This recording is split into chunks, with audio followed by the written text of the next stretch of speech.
A single decision about ignition timing sent so many riders to the hospital that even factory racers eventually refused to test the bike at full speed. Holds up Seeley. Oh! Down goes Roxon! I noted the ruts right here at the bottom. Gets a big kick right there. And the most celebrated motocross company in history. 30 years of championships. A bike MXA called the greatest ever built collapsed in 18 months. Not from bad engineering, from something far worse. These aren't just dangerous bikes. These are machines with documented injuries, first-hand rider accounts, and consequences that reshaped how this sport works. 5 bikes, 5 different ways ambition, bad engineering, or something darker destroyed what came before it. Let's start with the most genuinely terrifying production motorcycle ever sold to the public. Bike number 5, 1971 Suzuki TM400 Cyclone. What it changed? It proved you can't chase peak power and ignore everything else. Every manufacturer's development process changed because of what happened on this bike. 396cc two-stroke single. Suzuki claimed 40 horsepower. Real-world output? Closer to 32. The gap between the spec sheet and what you actually held on to tells you everything about the TM400. The problem wasn't the engine, it was the ignition. Suzuki fitted the TM400 with a pointless electronic ignition, PEI, manufactured by Kokusan Denki. In theory, it was ahead of its time. In practice, it had one catastrophic flaw. Somewhere around 4,000 RPM, the ignition snapped from full retard to full advance. Not gradually, all at once. You weren't fighting a bad chassis, you were fighting an electronic system that randomly decided to detonate everything simultaneously. Combined with soft rear shocks that faded after a few laps and a frame that flexed like it was made from wet cardboard, the result was violent. MXA editor Jody Weisel, who rode one, said, "The back of my TM400 was swapping so bad that I could see it in my peripheral vision. Down a rough straight, the TM400 resembled a fish flopping on a beach." Cycle World's testers were more direct. Their verdict in 1974, it was as bad can be. It was evil. Staffers almost refused to ride it for evaluation. Factory racer Rich Thorwaldson had a different reaction. He said, "I was just so impressed with the absolute power of this thing that I thought, shit, I've got to ride this thing. I'll deal with the handling later." He dealt with the handling later, like everyone else. A bumper sticker circulated at the time. It read, "Support zero population, ride a Suzuki 400." That's not YouTube hyperbole. That was in print in 1974. Suzuki never fixed the PEI at the factory level. The TM400 ran with it through all 5 production years. The fix, swapping in a TS400 Apache points ignition, was a modification owners figured out themselves. When Suzuki finally replaced the TM400 with the RM370 in 1976, they started from scratch. New frame geometry, new suspension, new everything. The lesson the whole industry absorbed? Power means nothing if the chassis and ignition can't deliver it without trying to kill the rider. Bike number 4, 1983 Kawasaki KX500. What it changed? Set new standards for what manufacturers had to verify before a bike could go to production.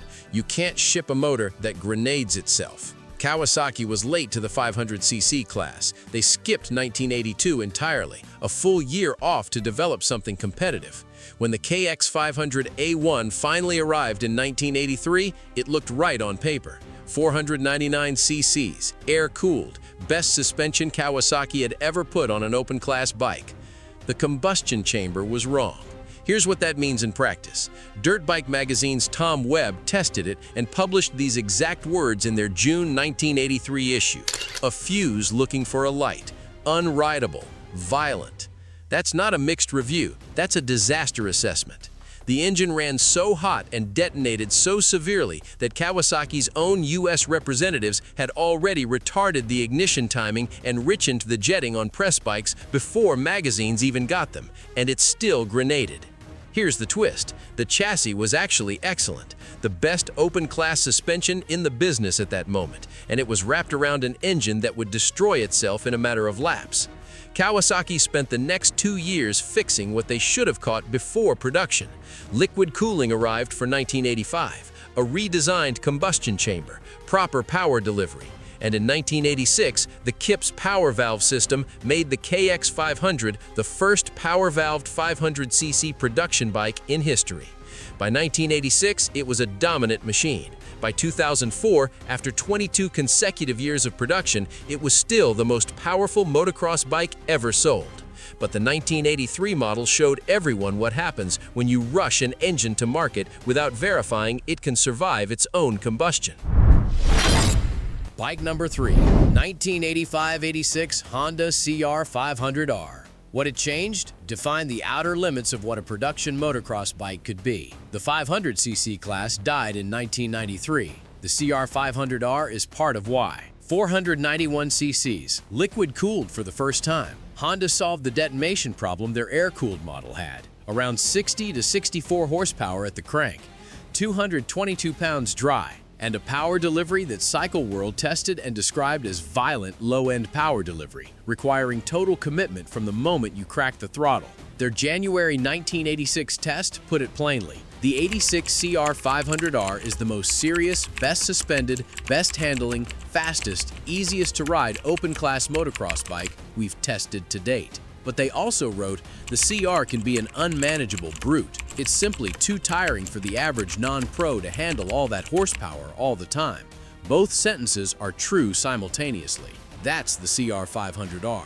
Pulp MX historian Tony Blazier put it this way: few things in the world are as terrifying as a 60 horsepower, 230-pound rocket trying to shake you off its back at 50 miles per hour. Factory riders David Bailey and Ricky Johnson, two of the best in the world, preferred smoother, narrower power delivery. When the best riders on the planet are saying the bike is too much, that tells you what it did to everyone else. The AMA discontinued the 500cc national class after 1993. Manufacturers had already started walking away. Suzuki stopped building 500s in 1984. Yamaha quit by 1991. The machines were too much for too many people to justify the class continuing. Honda kept building the CR500R until 2001, not because it became tamer, because a specific kind of rider demanded it exactly as it was. That's the CR500R. Dangerous, and deliberately so, for 17 years. Bike number 2, 2000 Yamaha YZ426F. What it changed? Its starting system was so punishing that Yamaha engineered it away entirely in the 2003 YZ450F. The manual decompression kickstart drill that defined early four-stroke motocross ended because of what happened on this bike. The YZ426F was Yamaha's next step after the revolutionary YZ400F. 426 cc's, DOHC 5-valve Genesis engine, 39mm Keyhand FCR flat slide carb, genuinely competitive power against two-strokes, and a starting procedure that required a very specific ritual to survive. Find top dead center, pull the manual decompression lever, push the Kickstarter exactly 1 inch past TDC, release the lever, return the kick to top, then kick firmly with 0 throttle input. Get any part of that sequence wrong and 426 cubic centimeters of compression fired the Kickstarter back with everything it had. Wrenched ankles, torn knee ligaments, riders who learned the hard way that this engine did not forgive mistakes. Internet forums from the early 2000s are filled with injury accounts, not from crashes, from starting the bike wrong in the pits. And that was when the bike was cold and stationary, stall it mid-race, in a rut mid-corner with the rest of the pack bearing down, and you were standing there doing the full ritual while the race passed you by. Riders who'd done it once never wanted to do it again. The bike also ran extremely hot. The 2001 model had documented issues with overheating and slow conditions, and early water pump seals were prone to weeping coolant. Here's what matters. Yamaha didn't wait for a mandate. For the 2003 YZ450F, they engineered an automatic decompression mechanism directly into the exhaust camshaft. Pull out the kick, kick once, bike starts. The dangerous ritual was gone. owners still retrofit 2003 exhaust cams into their YZ426Fs today. Yamaha solved the problem voluntarily before anyone made them. That's engineering accountability. Every modern four-stroke you can kickstart today, if it starts cleanly and safely, owes something to Yamaha acknowledging what the 426 put people through. Bike number 1, 1982 Maico 490 Alpha 1. What it changed? It killed the most celebrated company in motocross history. And the full story is darker than a simple engineering failure. First, you need to understand what came before it. The 1981 Maico 490 Mega 2 was, in the words of MXA editor Jody Weissel, "If I could only pick one bike to race in its time, it would have to be the 1981 Maico 490 Mega 2. This bike was luscious to ride. It cornered like a 125, ran like the Super Chief, and oozed cottage industry charm."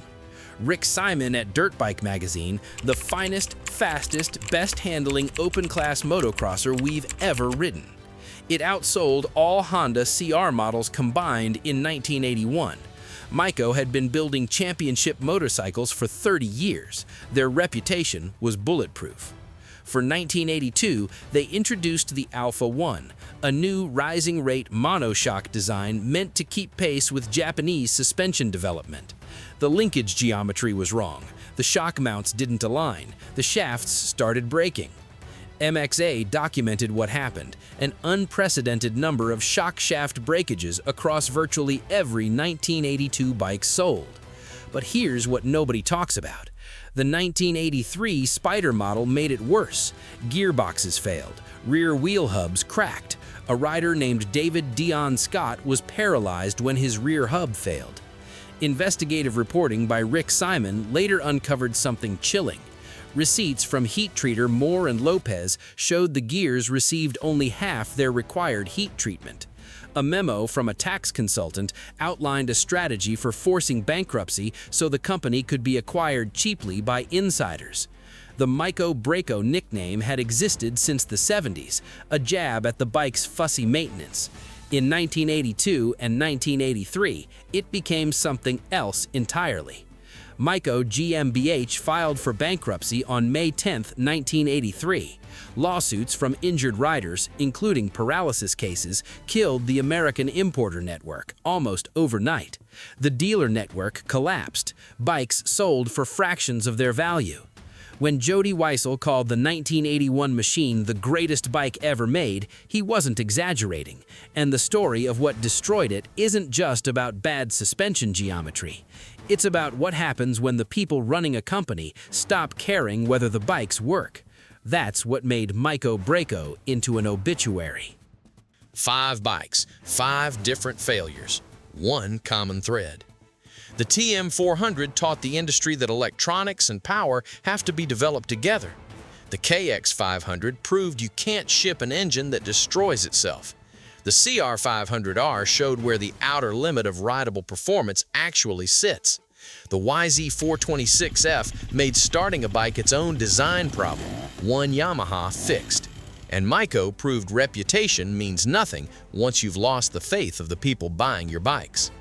The sport you watch today, faster, safer, more reliable, got here partly because of what went wrong on these machines. Every modern motocross bike is better engineered because these ones went too far.